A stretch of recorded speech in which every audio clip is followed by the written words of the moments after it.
Hello everyone and good morning. Welcome to another Montfort University live stream here this morning. I hope you're all doing well, enjoying a little bit of the sunshine. Wherever it is that you are watching us this morning, it might be that you've taken us out into the garden so you can take advantage of some of this sunshine. Just make sure that you enjoy the next 40 minutes as we talk a little bit about your guide to results day and clearing.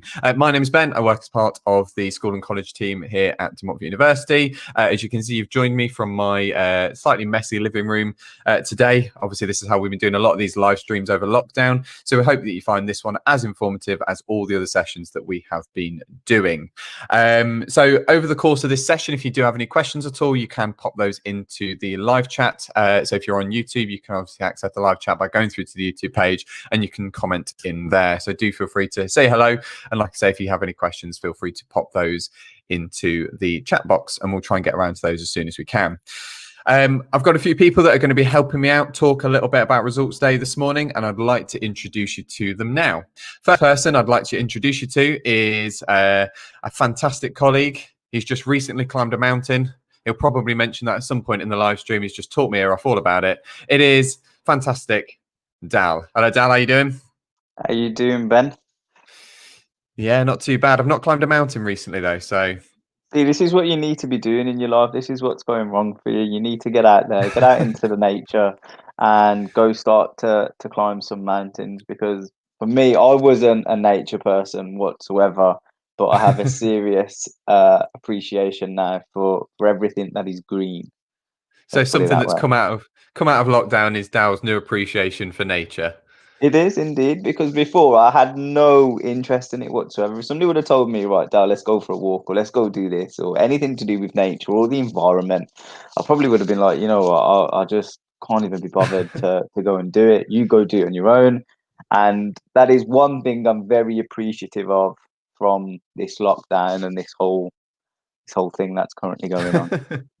Well, that's good. That's a real a positive experience that Dal has had over the lockdown. So, thank you very much, Dal. Dal, you are a bit of an expert in clearing and results day, so I'm going to be looking forward to coming over to you and talking a bit about that later on. Don't look so worried. Next person I'd like to introduce you to, another colleague from my team. It is Henrik. Hello, Henrik. Morning, guys. Has Henrik climbed any mountains recently? I can't. No, you've just completely put us all to shame. No mountain. I've never climbed a mountain, but you know what? You've talked us through it. Sounds all right. Sounds like something I can maybe get behind. Henrik, you should, with the whole emphasis that you have on like lifestyle, fitness, whatnot. I feel like this would be right up your alley because I got really competitive. Like really, I knew the time that I needed to be to get up and down, and I was just like, right. Even though my legs were absolutely aching, I was like, right, I'm not going to stop. I'm just going to carry on, try and get to the summit. How many hours did it take? It said on there for advanced walkers, it was between 5 and 6 hours. So we done it in 6, but we stopped for 40 minutes, 45 minutes to have lunch. Yeah. And we stopped at the summit as well. So I would probably say that we beat Not bad. 5 to 6 hours. Not bad at all. Yeah, so you can already feel the competitiveness coming out. I did it in 6 hours. That now. Next time, if I find out you have, mate, that's it. I'm going back over to Wales. You'll see me marching back up that the mountain. There you go. The challenge has been set here on the live stream. Right, the other person, or the other two people I'd like to introduce you to here on the live stream is two of our current students here at Montfort University, and again, are going to be talking about their own experiences of results day and clearing. They're going to be able to cast their minds back a little bit better than the three of us. First, I'd like to introduce you to Tierney. Hi, morning. How are you? I'm good, thanks. How are you? Yes, we're all getting there. No, we were talking about that before we went live, and you said, don't fancy that. Not really, not really a big gym goer. No. Definitely like my feet firmly on the ground. Yeah, absolutely. So Tierney, I know that you've been on some of our live streams before, and you've talked a little bit about your experiences going through sort of clearing and your experiences of results day. So I'm going to look forward to sort of coming over to you, talking about that and talking about how you prepped for university. Absolutely, yeah. Ask me anything. Good stuff. And then the last person, but certainly not least, that I would like to introduce you to is Dominica. Good morning. Hi, everyone. How are you? Yes, we're all good. We're going to get through this live stream and we can go enjoy some sunshine. So, Dominica, you, again, one of our sort of current students. Apologies, actually, I didn't find out what course that you guys studied. So we'll come to Dominica first. Okay, not problem at all. So I am studying business law and I'm on my first year, but this year will be my second year of studying business law at DMU. Perfect. So it's quite fresh in your mind, the whole sort of application process and everything like that. Yeah, exactly. And Tierney, what about yourself? I didn't ask what course you studied. I did international business. I've actually just finished, but I also did a placement year. So I've been at uni for about 4 years and it's all still fresh in my mind, the whole go through clearing experience. Perfect. Well, that's really useful again, because we can obviously talk about that a little bit later on. So things that we're going to be sort of covering in this in this live stream over the next sort of 40 minutes to an hour is we're going to talk a little bit about clearing. We're going to talk a little bit about results day and how that might impact students regardless of kind of what situation they're in.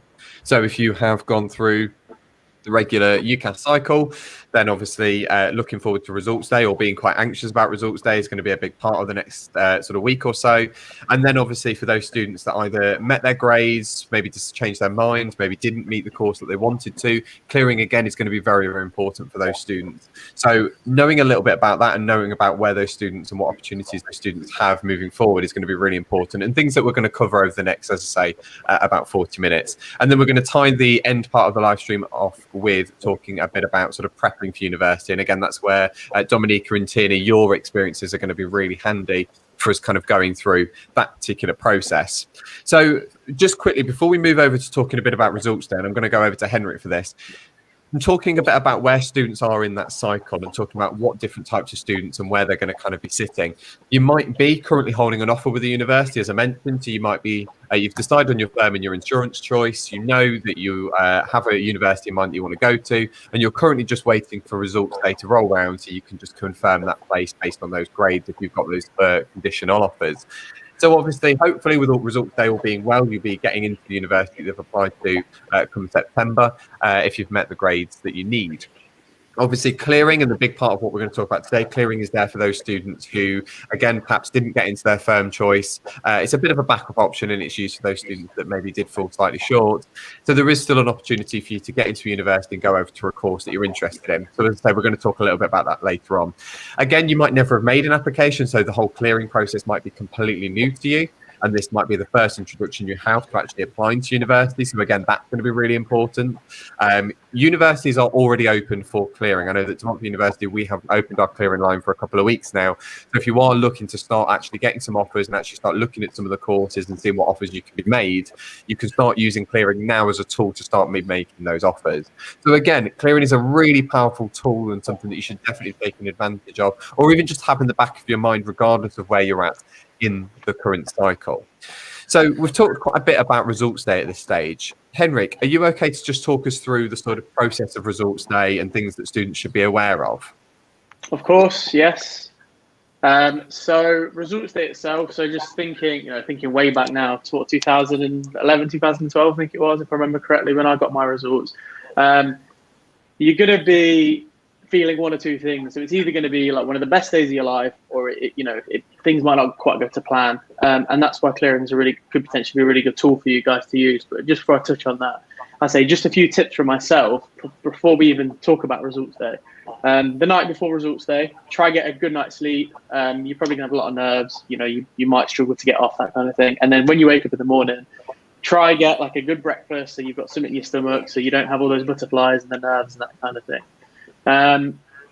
Results day itself, so on the 13th of August this year, you'll be able to view your grades essentially from 8 in the morning. So you'll be able to log in on your UCAS track, and you'll be able to check the grades that you got, and it will also tell you if you've got into your firm choice or your insurance choice, or maybe things didn't quite go to plan. Maybe you've not got into anywhere, but hopefully for most of you guys that won't be the case. So another thing to bear in mind is on actual results day itself, thinking way back before, I don't even know if we used UCAS track back then, but a lot of students try to log in onto their profiles online, and you've got thousands and thousands of students trying to log in at once. The system does sometimes tend to go down. So a good tip will be on actual results day itself from 8 in the morning. You can call your university that you've applied to, and you can ask them if you're in or out, if you've applied to them, if you've got a place, or if you haven't, that kind of thing. And they'll be able to tell you yes or no. Now, they won't be able to tell you your grades, and regardless what university you speak to, they will encourage you to go onto campus or go into your school or your college and pick up your grades physically. But you will be able to call up and you'll be able to ask that university if you have got a place or not. And then, it's a case of just deciding what you want to do next. So probably go out and celebrate with your friends if it's things have gone to plan. If not, don't let it beat yourself up too much. A lot of students will be in the same boat. And yeah, so that's where things like clearing will come in, which I believe my colleague Dow will probably mention in just a moment. Perfect. Thank you very much, Henrik. And I think those are some useful tips, particularly getting a good night's sleep and make sure that you can sort of log in, check your grades and that sort of thing. So yeah, I think that's handy to know. Obviously, like I say, it's a bit further back for us. It's been a few years since obviously we had to go through the process of results day and clearing. So to you guys, to our students that have joined us here on the live stream, Tierney, first over to you. I mean, when it was back on results day, cast your mind back. What was it like for you? What kind of experience did you have?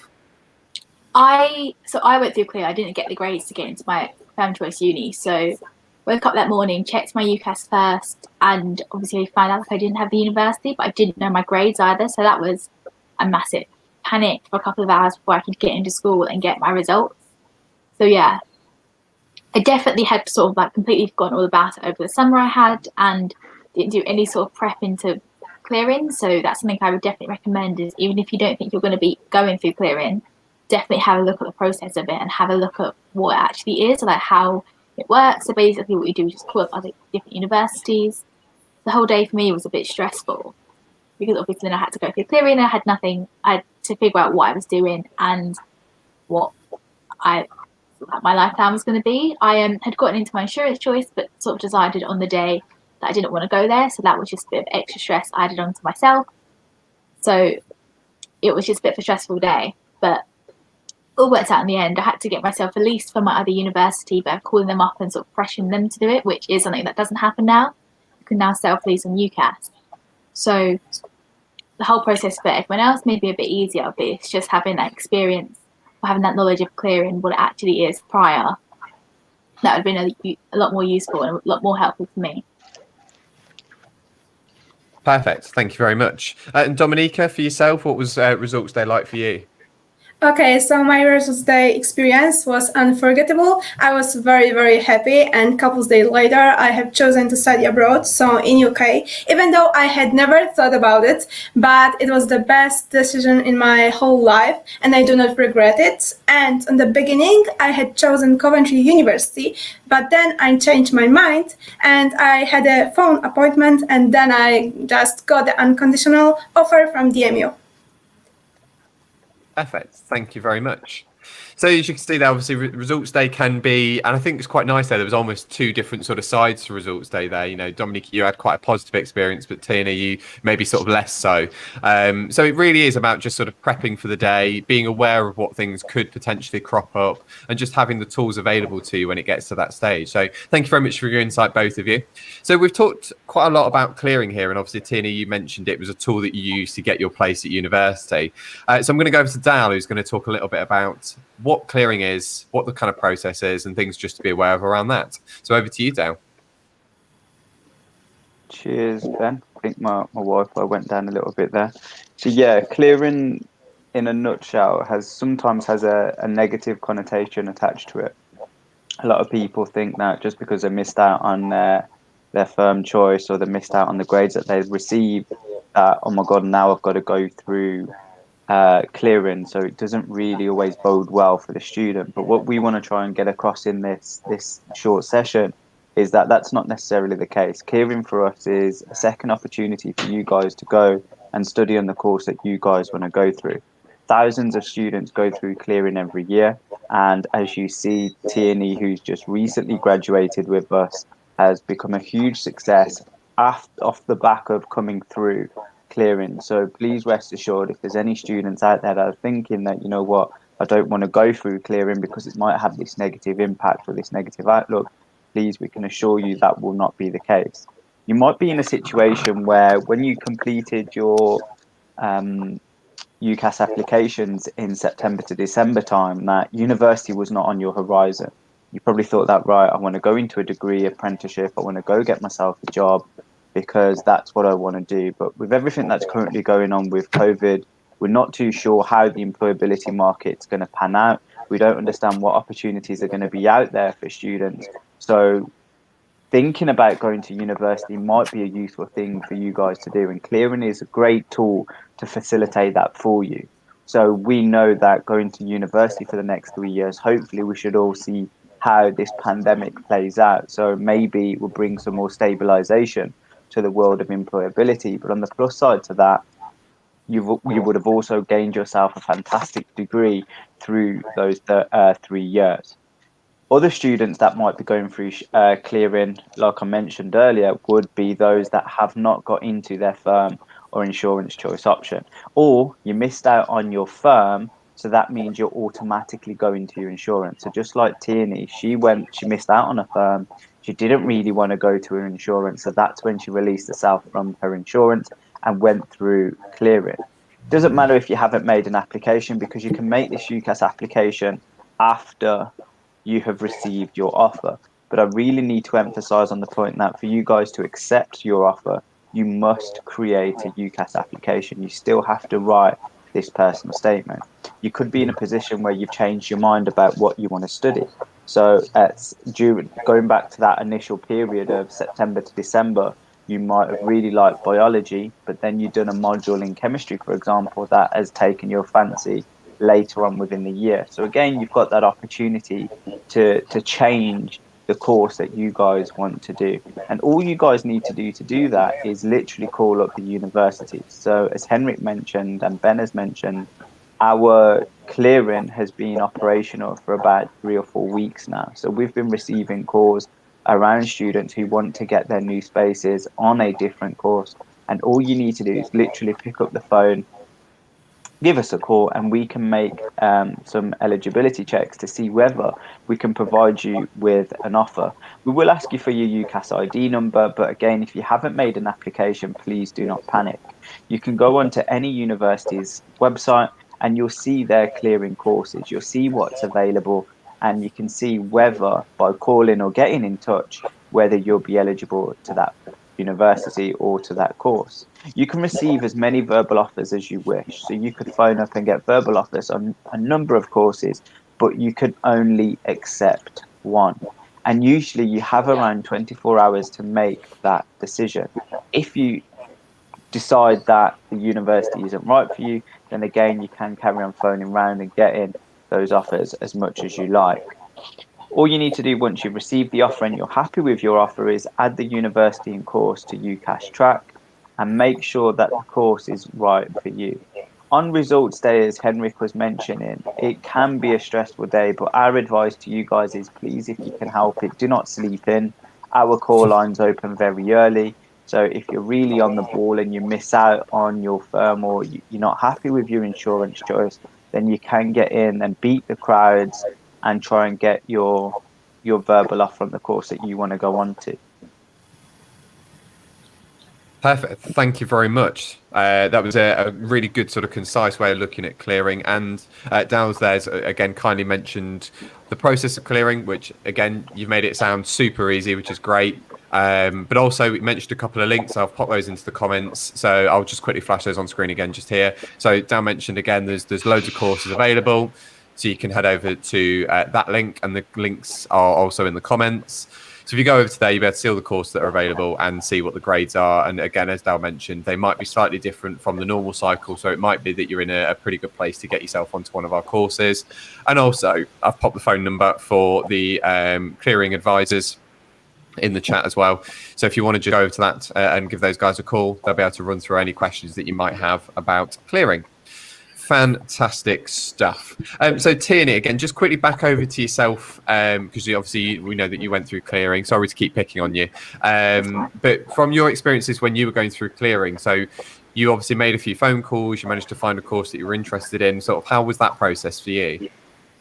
Yeah, the whole process is really easy. So I had visited DMU and I was decided between DMU and my insurance choice as which one down to put second, and I put the second one, my insurance, down just because it's a little bit closer. And I mean, now I know that was like absolute mistake. Should have chosen DMU, but because I already seen the university, looked at the course, I knew I did really enjoy it. Like I didn't have like that much to make on results day, so I called around a few unis and got a few verbal offers. But as soon as I had my verbal offer from DMU, that was it for me. That was on top, and then it was just getting myself released from my insurance choice and getting accommodation sorted, which was a little bit more stressful just because there was a little bit less choice than I would have if I had put down DMU to start off. But the uni give you a massive list of the DMU affiliated accommodations, and they also give you some private accommodations to try to call in. So I just rang through all of them.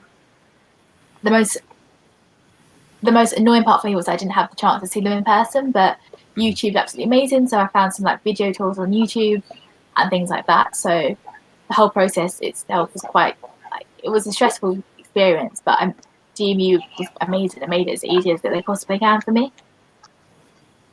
Cool. That's really good to hear. So like I say, the guys on the phone, really, really helpful. But obviously, if with the current lockdown, if you've not been able to visit those universities, as Tierney's rightly just said there, you can obviously have a look online. There's quite a lot of virtual tours. There's, more live streams than, you can imagine with lots of universities that have adopted this similar sort of format. So use those tools to your advantage. Have a look at those universities. Go along to, digital open days and things like that, because that's going to be the best way. If you've not been able to see that university, but you've been made an offer through clearing, you'll be able to go away and do that. So that's great. Thank you very much for that as well, Tierney. So we're going to move on now. We've talked a little bit about results day. We've talked a little bit about clearing. We're going to talk finally just about sort of prepping for university. So you've got a couple of months before, I imagine, you'll be starting university, provided obviously you get the grades that you need or you go through clearing. However you get to university, you've got a couple of months to start actually prepping and start thinking about some stuff in terms of what you need to set up, what you need to start thinking about, what you maybe need to kind of get together. So I'm going to go over to Henrik, and then we're going to dip into talking a little bit to Dominica and Tierney about sort of prepping for university. So Henrik, we'll start over with you, and then we'll go over to the other guys afterwards. Cool, thank you, Ben. So as Ben just previously mentioned, you'll have a couple of months, a few weeks between results day and then actually starting uni. So that's a really good opportunity just to make sure you've got everything in place, ready for when you move into your accommodation or when you start in September, October, and just so that you can sort of hit the ground running when it comes to starting, your new life at your new university.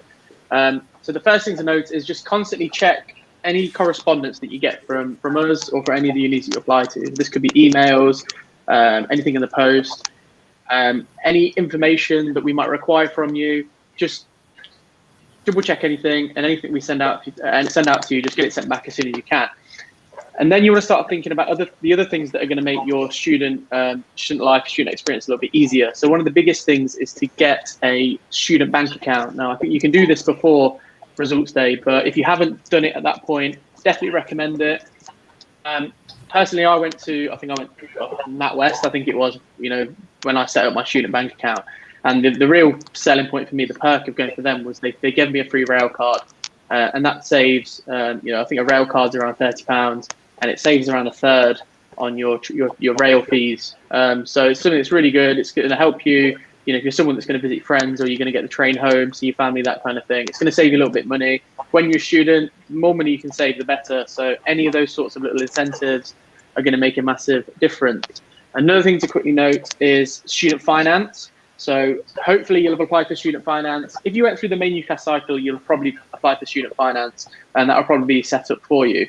If you are going through clearing and you've changed your course of choice, you just need to remember to call student finance and tell them that you have changed your course and that kind of thing, and they just edit that on their side. So you don't have to go in and create a new application, or you need to just give them a call and they'll edit the information there on your profile. If you haven't made a UCAS profile, or you haven't made a student finance application, it can take sort of around 6 weeks for things to process. So if you haven't done that as close to results day as possible, please make sure you do, because if it takes 6 weeks and things get delayed, you could end up starting university without your fees, which you will need potentially if you're looking at things like student accommodation, that kind of thing.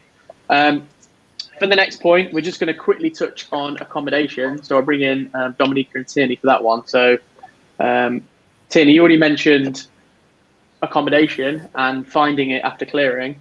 Were you happy with the accommodation you got given? Yeah, I absolutely loved it. In an ideal world, I would have had an ensuite room, but which I didn't have. I had to share my bathroom, I had to share my kitchen, which is quite standard in university accommodations. But because I didn't have to share, I had to share bathrooms, it meant my actual room was massive, and that was one of the most important things to me at the time. I had so many things I brought with me, and I had all this space to put it, which was absolutely amazing. Yeah, I was really happy with it. Obviously, would have been nice to have my first choice of it all, but the accommodation I moved into was really nice, and I was happy with it. So that's just the most important thing. And with the university, you're out of your room so much, doing in lectures, out with friends and things, so you don't actually spend a lot of time in your room. My first year literally was just, I was there to sleep there, and that was pretty much it. No, definitely. So Dominica, really Dominica, did you manage to get your accommodation fine? Yeah, I have chosen Glassworks, so it is very near to campus.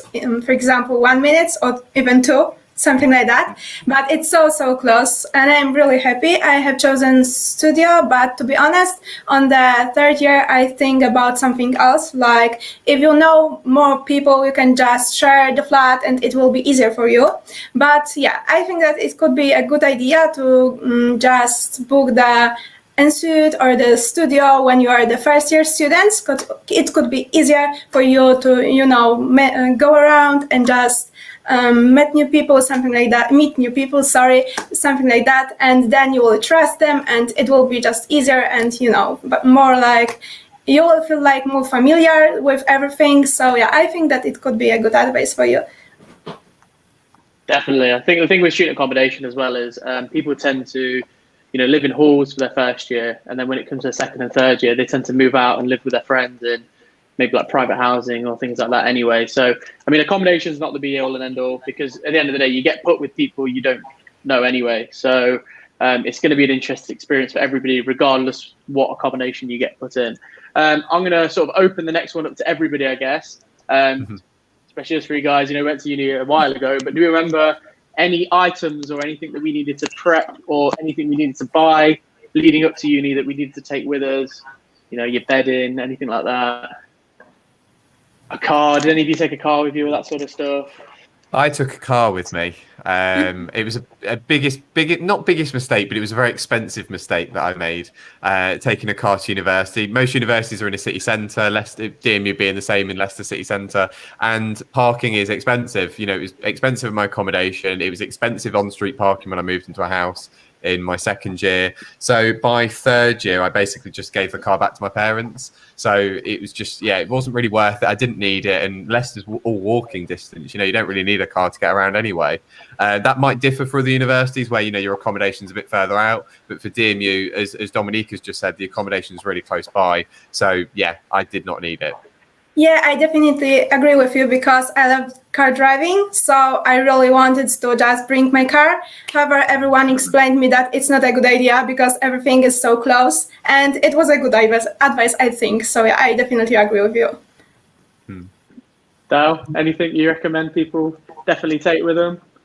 Yeah, I just kept a pillow and a duvet in my boot of my car, so I didn't really have an accommodation as such. I was just wherever my mates were living or sleeping at the time. If there was a sofa going, I would go there. So I didn't really have to take much, but I would possibly say get in touch. As you guys have already mentioned, the social media groups. Please get in touch with other people who are going to be in the same accommodation as you guys. So you're not bringing 2 or 3 lots of the same item. So if someone in your accommodation is bringing one thing, then at least it saves you the cost and the hassle of trying to bring something else that someone else has already brought down.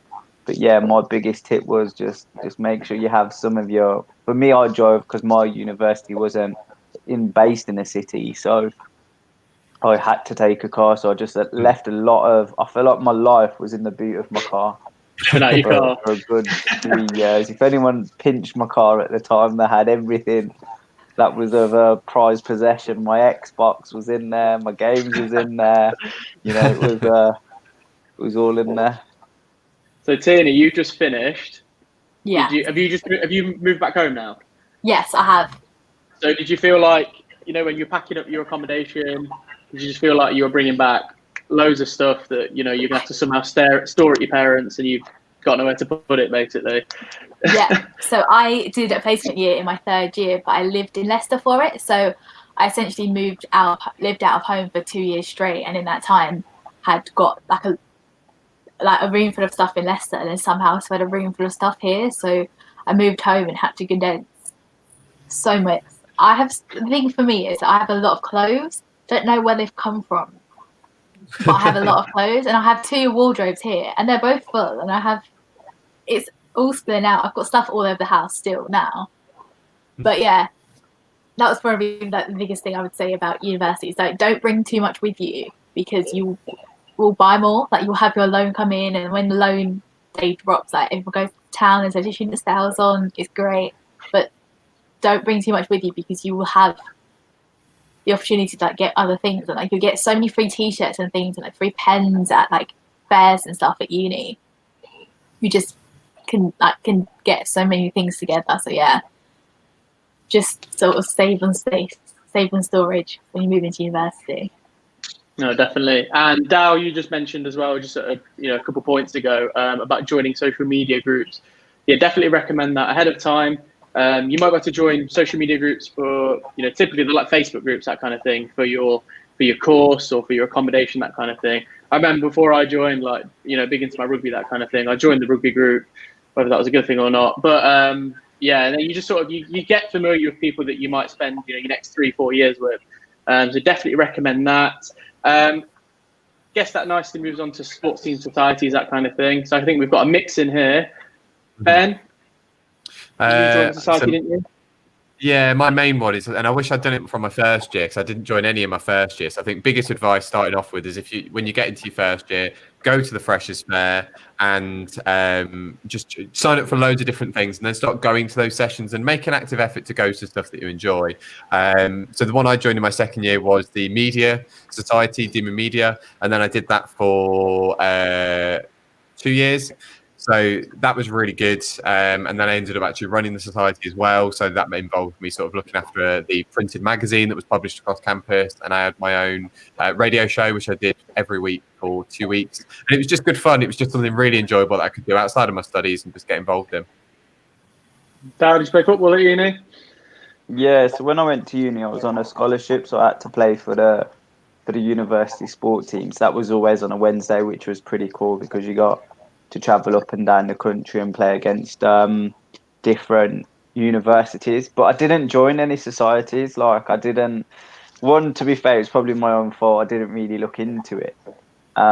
So I feel like I missed out on that whole section. Because after listening to all of you guys on this live stream talk about the societies and some of the stuff that you guys have been doing in your societies, it's definitely something now with hindsight that I wish that I looked into. But at the time, I was pretty much a nerd. It was just either my degree, football degree, and that was the only two things that I had on in my mind. Apart from that, I didn't really do much else in terms of societies. Damn. Dominica, Tierney, did either of you join a sports team or a society? Yeah, so I joined Law Society and Mooting Society and Hip Hop Society because I love dancing too. And I definitely recommend it because then it is a great opportunity to just meet other people and just, like don't be shy or something like that because everyone is in the same position. You are brave and I believe it. So you are brave and don't be shy. So yeah. Yeah, so I was involved with the Pole Fitness Society at EMU. So it was a society, but because we weren't classed as a sport, but because it is technically a sport, we had sort of the best of both worlds. And then in my second year and my final year, I was vice chair and then chair. So I had that great leadership experience of being in charge of a large committee in an even bigger society. We were involved in different charity things. So we did an abseil down Gateway House once. We did all sorts for the university, and it's just a great way to meet those people and have an extra few lines in your CV. I've been in charge of 10 girls, and then I had a few. I think we had about 150 members at one point, doing the sport and doing on the social scene as well. So having that experience has been absolutely incredible. Yeah, highly recommend it. If you can join a sports team or society, I highly, highly recommend it. I think that moves us quite nicely into student life. Ben, what do you think? Yeah, I think so. I think we can jump over to that. We've already sort of touched on some of the elements of student life there. So thank you very much, Henrik, for leading on that session about prepping for university. What I've also done in the chat, just before we move on to student life, is I've popped a link to the accommodation. So if you want to find out more about accommodation, which obviously we've talked very briefly about, and I think it's going to come up again a little bit later. So you can go on to that link, and then there is also a link to the Facebook group in there as well if you do want to find out a bit more about that. So yeah, let's cut through some of these student life questions before we wrap up. And as I say, if you do have any questions, feel free to pop those into the chat. We'll do our best to answer them from there. So the first thing we want to talk about is more on the course side of things. So looking at the difference between sort of practicals, lectures, labs, seminars, sort of timing, so those sorts of things, and how different they can be from course to course. Now, I appreciate, obviously, it sounds like we've got a couple of BAU students, so they might be very similar. In fact, actually, Henrik, you're a BAU student. Dow, You did, I was going to say sports sociology. That's correct. Yes, I almost forgot then. So Dow, yours was a little bit different, and then I did a computer science degree. So we can sort of touch from a few different angles there. But we'll start over with Dominica. So talking more specifically about course life, what was it like actually studying on your course? What were the lectures like? What were the practicals like? That sort of thing. Okay, so I've got lectures and seminars only. Unfortunately, I haven't got any labs sessions, so it's not directly addressed to me. However, I've got some friends who are studying, for example, arts courses. So they have gotten access to the special equipment. They have got more teamwork, and a lot of projects. I've got only lectures and seminars. So lectures are about 35 minutes, something like that. Seminars are similar to lectures. However, it's the difference like there are a small amount of people. So for example, if you go on a lecture, then there are a lot of, I don't know, 100 people, some students, something like that. Probably, but I'm not sure. However, on seminars, we've got, for example, 3 or 4 persons, and we've got the tutor who is providing us with, for example, questions, or we can just ask questions. Of course, during the lectures, we have got also this opportunity. However, during lectures, there are a lot of like, sometimes people just are too shy to ask. So seminars are for students to ask and to solve the solution. To just find the solution for the problems, etc. So, and I have to just add that on the beginning, I was really scared to participate in seminars. I don't know why really, but I was too shy and I was like so stressed. So I just I avoided them, yeah, but only on the beginning. And then I realized that it's a good idea to learn, to like not learn with your own pace in your own room, but with others. And it is so much easier. And I think that is a quicker process to learn during the seminars than, for example, during only on the lectures at your home. So I definitely recommend not avoiding seminars at all. So yeah. Perfect. Thank you very much. And Tierney? Yep, so I had a very similar experience to Dominika. I only had lectures and seminars, so some lectures are larger. So because I was a business student, they're probably some of the biggest lectures you can have. I think one of the lecture theatre seats 350 people, which is insane because you can't really ask questions that you want to. But my lectures were always really great with like their office hours and things, so you can just go email them, go along and ask any questions you may have one-to-one. And then I'd also have seminars, which were a bit more like classes that you would have in school and things. So that's about 20 to 25 people, depending on who actually turns up. And they're a lot smaller. They're a lot like more personal with the lecturer. So one of my lectures this year, for every seminar we had for it, that turned into a debate. And me and one of my best friends was in the same seminar as me. So we would be kind of the only people speaking, but that means we got like such good like interaction with the lecturer because we were like the only ones participating. So that I came away with that and would be so satisfied with the lecture seminar every single time. I was only in for about 10 to 15 hours a week in first year, and then in third year that had gone down to about 10 hours a week just because of the modules I'd chosen. One of them was only contact hours once every 2 weeks, and then you're expected to do a load of self-study work alongside it as well. So that's like going to the library, reading your books that may be relevant, going to see a lecturer, like I said, and working on any of the assignments you may have. So an assignment for me could take 10 hours work to like 20 hours work, depending on how much I had to write for it. So yeah, not a great amount of contact hours, but then you are also trusted to do a lot of self-study work, which I think was really great because that placed the onus on me and I could work to like my best abilities, because I really preferred working like in the evenings, so I could like have the day to sleep in basically. So having the time to do it all myself, that was amazing. Yeah. Cool. I think actually I was going to touch on what you said there about sort of contact hours, and that obviously differs from course to course. So you said you had about 10 or 15. Dominika, was that very sort of similar for you? Sort of 10 to 15? Yeah. Henrik, similar sort of thing from when you were at university, sort of 10 to 15 hours, you think? Yeah, I think it just sort of gradually decreased as you get closer to your final year, so you got a little bit of extra time to write things like your dissertation and that sort of stuff. Yeah, I know mine was very similar. Dal, what about yours? Yeah, mine was about 10 to 15. But what Dominika and Tina are saying is correct. So I used to teach at a different university, and with the lectures, the idea behind lecture, it's just content delivery. So we just want to be able to put across the main content. And what they're saying in terms of students are less likely to ask questions. We don't look at that from the point of view, we don't want you to ask questions. Of course, we'd want you to ask questions if you've got any, but because of the nature of the session, it moves so quickly. So we've got a lot of content to get across. So when I used to do it, I had 2 hours, so I had a lot of information to get across in 2 hours. So I was only seeing my students for 8 to 10 hours a week.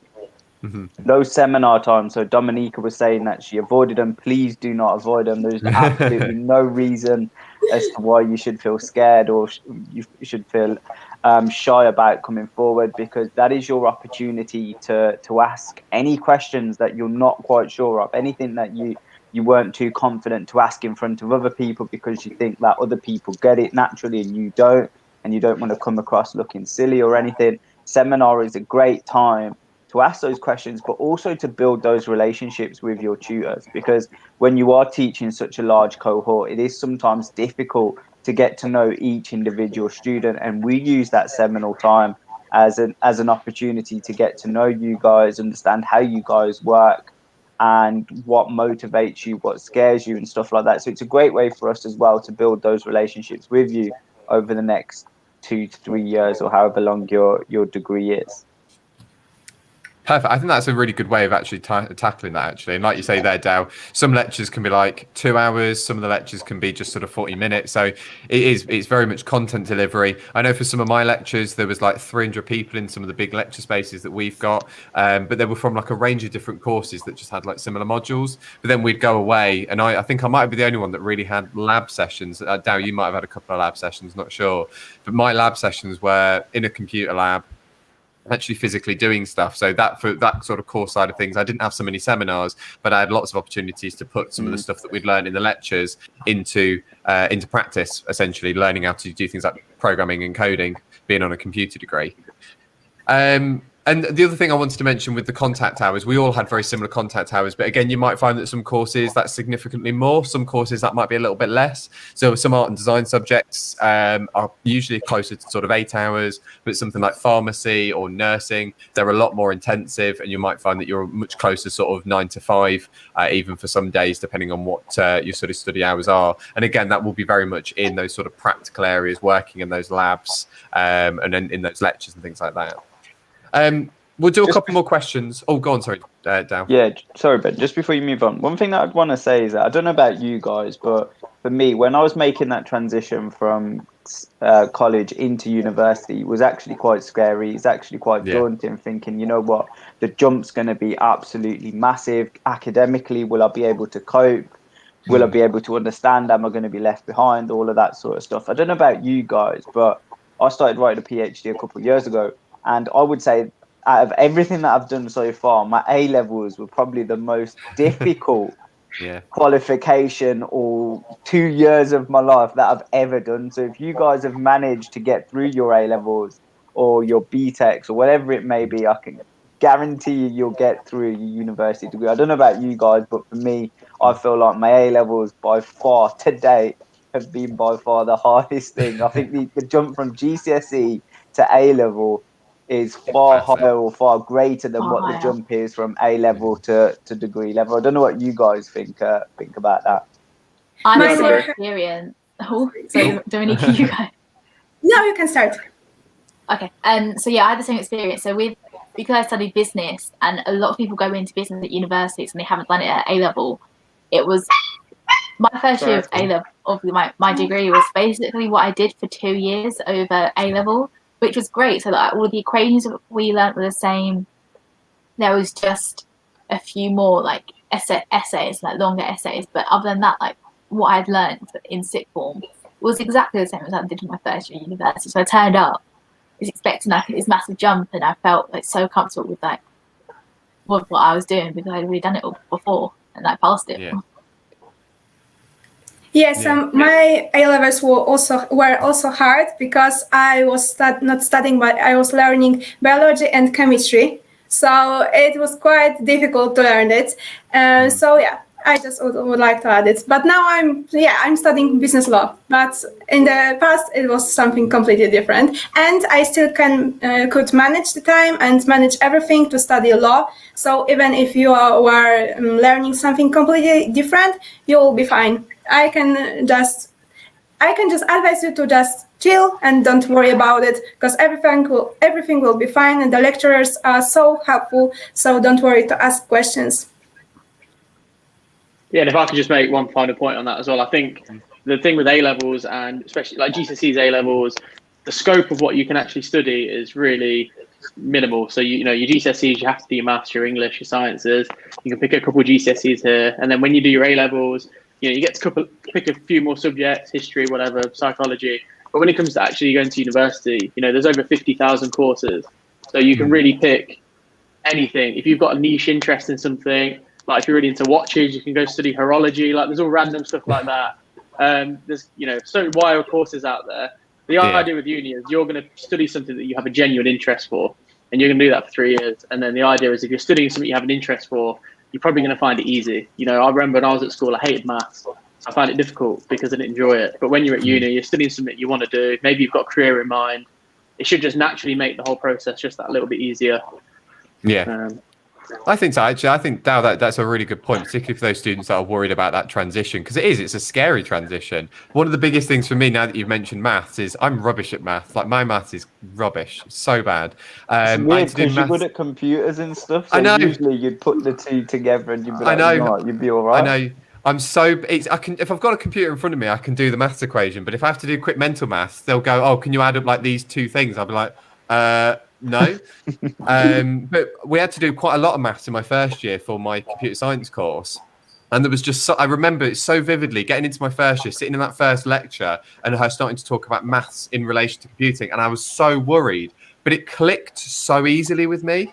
I was just like, I get this, I understand this. So don't worry too much. You will find that, I think, like these guys have all said, there's just something about the transition that does hopefully ease you into it and make it very relevant to what you're studying. So yeah, I think that's a really nice point to sort of touch on. I appreciate we're getting short on time, so I'm just going to quickly skip through the last question or last couple of questions.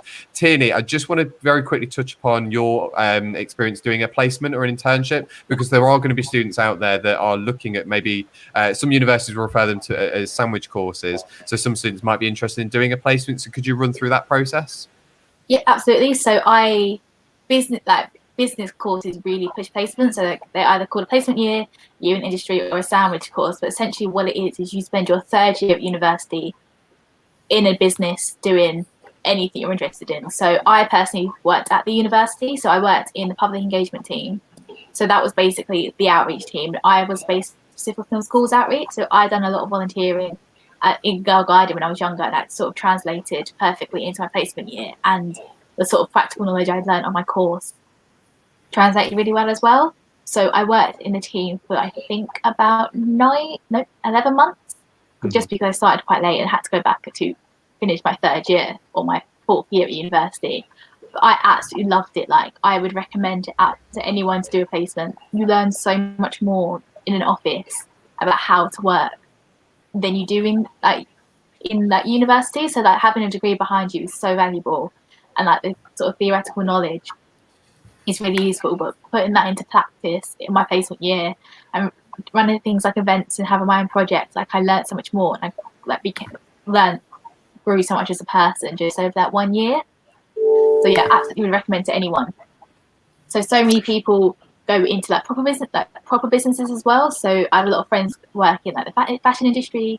I had a lot of friends work in the car industry, doing various things like marketing or merchandising or anything. So it's a really great way for you to sort of develop as what you would like to do as your future career as well. So just getting that year's experience is so valuable, when having that year's experience on my CV now that I'm applying for a grad job is amazing, just because I've had that experience that a lot of people who didn't do a placement year would have. So just having a little bit of experience is so useful. So yeah, I'd absolutely recommend a placement year to anyone. I could speak for another hour about how valuable it was. That's specifically what I did. But yeah, I'm going to keep it short. But yeah, it's so useful. I learned so much about that, running events, having my own projects, and how to just conduct yourself professionally. It was so valuable. Yeah, I think that's good. And hopefully the support that you got from the university was helpful you getting that position. Obviously, we know it was an internal position, but you had support from the placement team with your application and that sort of thing? Absolutely, yeah. So I didn't just apply for the job at DMU. I applied for many outside. I'm originally from London, so I applied for a few in London. And I had a meeting at the beginning of the year with Dave from the Better Placements team, looked at my CV and he was like, okay, that's really good, but have it in this format, like have this on there as well. He asked me like to talk about what I'd done in my life, and like I'd done so much more than what was on my CV. He was like, this is also valuable, like this needs to be on there. Then every time I had like an interview, I'd go for them for help, and like I asked them help with a couple of cover letters as well, just because it's a completely different experience writing a cover letter for like an office-based job, like a marketing job, than it is like going into a retail job or something. So yeah, the Bowel Placements team were invaluable with my help. And then when it came to applying for my job at DMU, they were like, we actually can't help you too much here, just because we know the team we're trying to work for. But they did absolutely everything they could. Incredible. Cool. So yeah, you've got those sort of resources available to you when you get to that stage. So for students that are interested in going through that resources is there. So finding out a little bit more about those placements is also going to be a really good way if you are still in the process of you've got your firm choice, you want to go to university, have a look at what placement opportunities are available to you down the line, because those are going to be, as Tina's just described, extremely rewarding at helping you get to those next steps. So last question, then we'll wrap up, is just any sort of final tips that we have for students that are going to be starting either with us or just starting university in general over the next, well, I guess in less than 2 months now.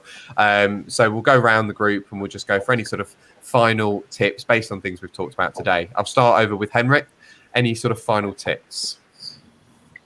I'd just say biggest thing, just fully immerse yourself in the whole university experience. So, if there's a sports team, society, a trip you want to go on, a placement you want to do, don't and ah about it. Just go and do it, because, the last thing you want to do is graduate and then have any sort of regrets. And you got to think, whether it's just even being on a sports team, society, volunteering, whatever, all of these things will help you paint a bigger picture when you come to graduating, and everything will give you just that little bit more employability, which, as a graduate you will need. So. Absolutely. Thank you very much. Dow, over to you.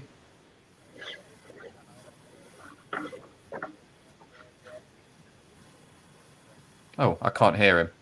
No, I can't hear him either. He's not muted. We'll go over to Tierney and then we'll go back to Dow. So Tierney, any final tips? Any final tips? Yeah, just like Henrik said, say yes to absolutely everything for the first 3 months. Your first time at university, just say yes. Even if it's not something you want to do, just get in, put yourself out there and get in that meet that's new people. You'll eventually find like your friends, your friendship groups. Just say yes to absolutely everything. Because you can do so amazing things at university. Yeah. Dominika? Okay, so just be ready to start a new chapter in your life. Join some societies. Don't worry that you don't know anyone. Come on campus a couple days earlier to just explore the city and the university itself. And I can also advise you what I didn't prepare. So you should learn to cook your favorite meals. Yeah, that's some good advice, actually. Learn to cook. Pot noodles do not count. Dal, any final tips? Can you hear me now? Yes, we can. Excellent. So what I was trying to say is my biggest tip for you guys is that make sure you seek help when needed. So at any point during your university time, please do not feel like, because it's dubbed as this independent place, you're on your own, you have to do everything on your own. That doesn't mean you won't have the support in place should you need it.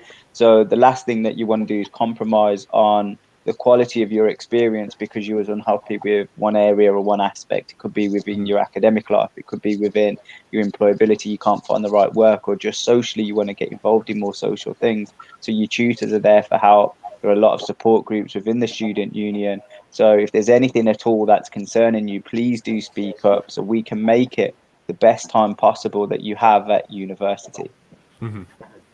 Yeah, that's brilliant. I think that really encapsulates all the things we've talked about. So yeah, definitely say yes to everything, as in final tips from me. So just take advantage of those opportunities. For me, some of the best experiences were joining the society and the skills I learned. I don't actually think I would be in the job that I'm doing now, working with these fantastic people, if I hadn't sort of learned skills, not necessarily part of the course, but in the society, because you do learn an awful lot from those experiences. Tina, you were saying about doing things like events and learning skills from that helped you maybe get some of the placement experiences. So there's some really good stuff that you can learn from that. Definitely learn to cook, and just, I guess, learn to be a little bit independent, particularly if you're moving out. You've got to learn to do your own washing, you learn to clean, all that sort of thing. Those are skills that you will also start to develop when you move into accommodation, just out of necessity more than anything. So if you can prep for those before you go, learn a few sort of simple dishes. It saves you a bit of money as well if you can learn to do a bit of sort of budgeting management. That sort of thing helps you in the long run as well. So I think that's it from us. We've talked about quite a lot of different things today. We talked about results day and we touched on that. We've talked a lot about clearing. Again, if you want to find out about some of the clearing courses that we have got to offer, results day is obviously next week. So if you want to find out about what courses we are offering through clearing, you can go to that web link and just find out a bit more about those from there. And then if you do have any questions, regardless of where you are at in the cycle, if you've already got your firm choice with another university, but you're not 100% sold and you may be looking at other options, just give us a ring. We'll be able to give you some advice over the phone. If you've never applied to university before, this is completely a new introduction to everything to do with university and clearing. You can also give us a ring. And again, we'll be able to advise you further about how to kind of move forward with that. And then again, there are loads and loads of resources. I've left all of the links in the comment section. So if you need to refer to anything back, things like accommodation are worth looking into. Henrik, you talked a bit about student finance. So maybe get clued up on that if you're not sure about that, if you're still early stages with that as well. So yeah, there's loads of resources available. So for those of you that have applied through to a university, obviously good luck with results day, and we hope you get the place that you wanted initially. We hope everything goes well for you. Any last words? Anything that I've forgotten to mention here today, guys? No? Me. All good stuff. So we'll see you at the next live stream. Hopefully, again, like I say, results day goes well for you, and enjoy the rest of your day. We'll see you later. Thank you. Thank you.